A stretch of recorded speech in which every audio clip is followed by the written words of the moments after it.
Assalamualaikum. Kita ada ready stock untuk Proton Persona Executive warna merah. Kita nak bagi diskaun RM1,500. Diskaun paling besar kat Malaysia. Tempat lain bagi RM1,000 atau RM500 saja. Kita kat sini kita bagi RM1,500. Proton Persona version MC2 ni datang dengan kekuatan enjin 1.6. Dia punya horsepower 108 horsepower dan dia punya torque 150 Nm torque. Performance enjin Proton Persona ni hampir sama dengan dia punya pesaing Toyota Vios, Honda City, sama segmen sedan segmen B. Kalau anda boleh lihat, dia punya cc enjin, horsepower, torque hampir sama sahaja untuk ketiga-tiga ni. Sebab apa sama? Sebab mereka ni di dalam segmen yang sama, iaitu sedan segmen B.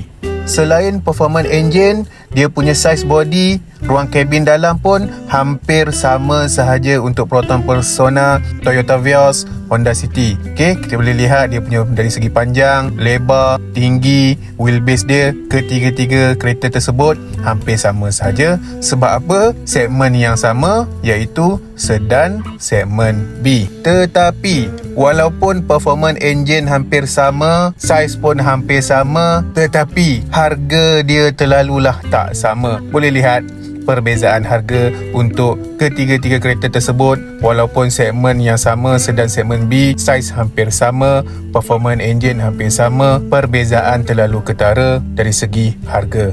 Sebab apa Proton Persona harga terlalulah mampu milik? Sebab Proton Persona ialah kereta lokal, kereta keluaran Malaysia. So cukai import, segala benda cukai yang lain-lain tak perlu bayar. That's why harga dia sangat mesra alam. Kita pun happy untuk membayarnya.